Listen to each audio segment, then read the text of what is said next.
اللہ رب العالمین کوئی بھی بندہ یا بندی سے سب سے پہلا سوال سب سے فرسٹ کوسچن جو کرے گا وہ نماز کے متعلق ہوگا. اللہ تعالیٰ سب سے پہلا سوال سب سے فرسٹ کوسچن نماز کے متعلق کرے گا. اگر ہم نے اس کا جواب دے دیا تو ہم کامیاب ہو گئے، اور اگر ہم نے اس کا جواب نہیں دیا تو ہمارا ٹھکانہ ڈائریکٹ جہنم ہے.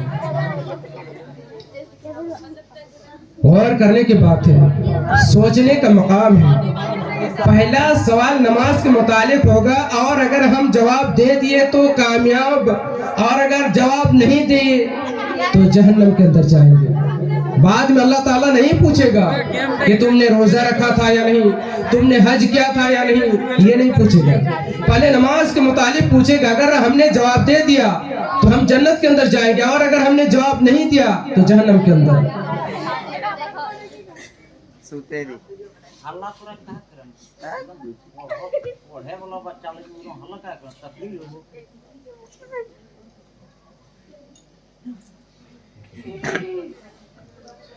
محترم حضرات، پتہ چلا کہ نماز کی کیا فضیلت ہے، اور نماز کی فضیلت ہو بھی کیوں نہیں. اللہ رب العالمین نے حج کو عرش پر نازل نہیں کیا بلکہ اس روئے زمین کے اندر نازل کیا. اللہ رب العالمین نے روزہ کو عرش پر نازل نہیں کیا، عرش پر تحفہ نہیں دیا بلکہ اس زمین کے اندر دیا. جو بھی اور احکامات ہیں، جو بھی عبادتیں ہیں، اللہ رب العالمین اپنے نبی کے ذریعے، اپنے فرشتوں کے ذریعے اپنے نبی پر اس دنیا کے اندر بھیجا. اس دنیا کے اندر ساری چیزوں کا تحفہ دیا. لیکن جب نماز کی باری آئی، اللہ رب العالمین نے اپنے نبی جناب محمد رسول اللہ صلی اللہ علیہ وسلم کو آسمان پر بلا لیا، معراج پر بلا لیا اور نماز کا تحفہ دیا. اس لیے کہ اعلیٰ اور مرتبہ والی چیز اعلیٰ جگہ پر دی جاتی ہے. اعلیٰ اور فضیلت والی چیز اعلیٰ اور مرتبہ والی جگہ پر عطا کیا جاتا ہے. چونکہ نماز بہت زیادہ فضیلت والی چیز ہے، اس لیے اللہ رب العالمین نے اپنے نبی کو آسمان پر بلا کر معراج کے وقت نماز کا تحفہ عطا کیا. میری مائیں اور بہنیں، آج ہم میں سے بہت سے ایسے ہیں جو نماز پڑھتے ہیں، کچھ دن پڑھتے ہیں، کچھ دن چھوڑ دیتے ہیں. ہمارے بھائی برادر بھی بہت سے ایسے ہیں جو کچھ دن نماز پڑھتے ہیں، کچھ دن چھوڑ دیتے ہیں. اس سے ہمیں کوئی فائدہ ملنے والا؟ یہ ریا و نمود ہے، یعنی دکھاوے کے لیے ہے. اور بندہ یا بندی کوئی بھی کام اگر کسی کو دکھانے کے لیے کرتا ہے، کسی کو خوش کرنے کے لیے کرتا ہے تو اس کو کوئی ثواب نہیں ملے گا بلکہ الٹا عذاب ملے گا. اگر ہم کچھ دن نماز پڑھتے ہیں پھر چھوڑ دیتے ہیں، کچھ دن کچھ مہینہ نماز پڑھتے ہیں پھر چھوڑ دیتے ہیں، تو رب کعبے کی قسم لکھ کے لے لو، ہمیں نیکی اور ثواب نہیں ملے گا بلکہ ہمیں الٹا عذاب ہوگا. کیونکہ ہم اللہ کو راضی کرنے کے لیے یہ نہیں کرتے، ہم لوگوں کو دکھانے کے لیے کرتے ہیں تاکہ لوگ ہمیں دیکھیں، ہماری عزت ہو، ہمارا نام ہو، ہمارا مرتبہ بلند ہو. اس لیے اگر ہم کرتے ہیں تو رب کعبے کی قسم ہمیں نیکی اور ثواب نہیں ملے گا. نماز تو بہت معتبر چیز ہے، نماز تو بہت ہی فضیلت والی چیز ہے. اللہ رب العالمین سورہ مومنون آیت نمبر 1-2 کے اندر ارشاد فرماتا ہے، قد افلح المؤمنون الذین هم فی صلاتهم خاشعون. تحقیق کہ وہ لوگ کامیاب ہو گئے. قد افلح المؤمنون الذین هم فی صلاتهم خاشعون. تحقیق کہ وہ لوگ کامیاب ہو گئے، فلاحیاب ہو گئے جنہوں نے اپنی نماز کے اندر خشوع خضوع حاصل کی. خشوع خضوع کے ساتھ نماز پڑھا. نماز میں خشوع خضوع کا مطلب کیا ہوتا ہے؟ کیا ہم سمجھتے ہیں، ہم کو پتا ہے کہ یہ خشوع خضوع ہے کیا چیز؟ آئیے اس کو حدیث کے ذریعے سمجھتے ہیں. اللہ کے نبی صلی اللہ علیہ وسلم، صحیح بخاری کی حدیث ہے، اللہ کے نبی صلی اللہ علیہ وسلم فرماتے ہیں، خذوا زینتکم عند کل صلاۃ. ہر نماز کے اندر زینت اختیار کرو، ہر نماز کے اندر زینت اختیار کرو. زینت کا مطلب کیا ہے؟ زینت کا مطلب یہ نہیں کہ سج سور کر جاؤ، زینت کا مطلب یہ نہیں کہ پاؤڈر اور لپسٹک لگا کر نماز کے لیے جاؤ. زینت کا مطلب یہ نہیں ہوتا. زینت کا مطلب ہوتا ہے اگر مرد ہے تو ان کے لیے پھول آستین کا کپڑا ہو، جس کو ہاتھا والا ہم لوگ اپنی زبان میں کہتے ہیں، پھول آستین کا کپڑا پہن کے جائے، اگر میسر ہو تو عطر وغیرہ لگا کر نماز کے لیے جائے۔ بہت سے لوگوں کو دیکھا جاتا ہے وہ بنیان وغیرہ میں مسجد چلے جاتے نماز کے لیے۔ اب پوچھو کہ مولوی صاحب نماز ہوگی یا نہیں، تو اس میں بھی مصلحت ہے۔ اگر وہ گھر سے باہر ہو، کہیں ایسی جگہ پر ہو جہاں اس کے بدن میں سرٹ نہ ہو، صرف گنجی یا بنیان ہو، اور نماز کی وقت ہو چکی ہے، آذان ہو چکا ہے، اگر ایسی صورت میں وہ بندہ نماز پڑھتا ہے تو نماز ہو جائے گی۔ اور اگر گھر سے جان بوجھ کر صرف بنیان پہن کے جاتا ہو، اگر گرمی کا دن ہے گرمی سے بچنے کے لیے اگر وہ صرف بنیان یا گنجی وغیرہ پہن کے جاتا ہے، رب کعبے کی قسم اس کی نماز نہیں ہوگی۔ اسی طریقے سے اگر خواتین ہیں، عورت ہیں، اگر ان کے پاس مقررہ کپڑے ہیں، ان کے پاس ستر پوشی ہے، اگر ان کے پاس پہننے اوڑھنے کے لیے کپڑے ہیں، اور وہ اگر بغیر دوپٹہ کے نماز کے لیے جاتی ہے، رب کعبے کی قسم نماز نہیں ہوگی۔ اگر مجبوری میں گھر سے کہیں باہر ہے یا گھر میں ہی ہے، کپڑا بھیگا ہوا ہے، سارا کپڑا بھیگ چکا، ان کے پاس پہننے کے لیے صرف ایک ہی کپڑا ہے، بدن میں دوسرا کپڑا نہیں، یا کوئی ایسی چادر ہے جو ایک ہی کپڑا پہنی ہوئی ہے اسی کو اوڑھ کر ہے، اگر ایسی صورت میں اس کے پاس دوسرا کوئی کپڑا نہیں ہے، ایسی صورت میں نماز ہو جائے گی۔ لیکن کپڑے رہنے کے باوجود اگر وہ بغیر کپڑے سے یا بغیر دوپٹہ سے نماز پڑھے، اس کی نماز نہیں ہوگی۔ انشاءاللہ بعد میں اگر وقت ملا تو میں پردے کے متعلق جب کہوں گا، اس وقت میں آپ کے سامنے پردوں کے متعلق کچھ باتیں کہوں گا۔ ابھی چونکہ نماز کے متعلق باتیں ہو رہی ہیں، اللہ رب العالمین قرآن مقدس سورہ عنکبوت آیت نمبر 45 کے اندر ارشاد فرماتا ہے، ان الصلاۃ تنہی عن الفحشاء والمنکر، نماز تمام قسم کی بے حیائیوں کو روکتی ہے۔ اللہ تعالیٰ کہہ رہا، میں نہیں کہہ رہا، اللہ تعالیٰ کہہ رہا ہے نماز تمام قسم کی گناہوں سے، فحشاء سے، بے حیائی سے روکتی ہے۔ پھر کیا مانا؟ آج ہم دیکھتے ہیں بہت سے ایسے نمازی ہیں جو نماز بھی پڑھتے ہیں، چوری بھی کرتے ہیں، نماز بھی پڑھتے ہیں، غیبت گوئی بھی کرتے ہیں، نماز بھی پڑھتے ہیں، باقی دنیا کے سارے جرم کرتے ہیں، جرائم کرتے ہیں۔ پھر کیا مانا؟ قرآن کی بات غلط ہے؟ کیا مانا؟ اللہ کا فرمان غلط ہے؟ نہیں، رب کعبے کی قسم اللہ کا فرمان کبھی غلط نہیں ہو سکتا۔ غلط ہماری نماز ہے، ہم نے صحیح طریقے سے نماز پڑھی ہی نہیں، ہم نے خالص اللہ کو راضی کرنے کے لیے نماز پڑھی ہی نہیں، ہم دوسروں کو دکھانے کے لیے ریا و نمود کے لیے نماز پڑھتے ہیں۔ ورنہ اللہ کا فرمان ہے ان الصلاۃ تنہی عن الفحشاء والمنکر، سورہ عنکبوت آیت نمبر 45، کہ نماز تمام قسم کی برائیوں سے روکتی ہے۔ نماز پڑھنے والا کبھی غیبت گوئی نہیں کر سکتا، نماز پڑھنے والا کبھی شرابی نہیں ہو سکتا، نماز پڑھنے والا کبھی جواری نہیں ہو سکتا، نماز پڑھنے والی کبھی غیبت نہیں کر سکتی، نماز پڑھنے والی کبھی لعن طعن نہیں کر سکتی، نماز پڑھنے والی ایک دوسرے کو آپس میں نہیں لڑا سکتی۔ ہم سب کرتے ہیں، پھر کیا مانا؟ اس کا مطلب یہی ہوا کہ ہم نے صحیح طریقے سے نماز پڑھی نہیں۔ محترم حضرات، رات کا وقت ہے، وقت بہت تیزی کے ساتھ گزر رہا ہے۔ نماز کی کچھ طریقہ، نماز پڑھنے کا مسنون طریقہ آپ کو بتانا مناسب سمجھتا ہوں۔ سب سے پہلے نماز پڑھنے کے لیے کیا چیز کی ضرورت پڑتی ہے؟ اللہ کے نبی صلی اللہ علیہ وسلم نے کہا کہ جب نماز پڑھو پہلے وضو کر لو، مکمل پاکی حاصل کر لو۔ اگر آپ بغیر غسل کے ہیں، آپ اگر فرض غسل ثابت ہے، واجب ہے، تو آپ پہلے غسل کر لیں۔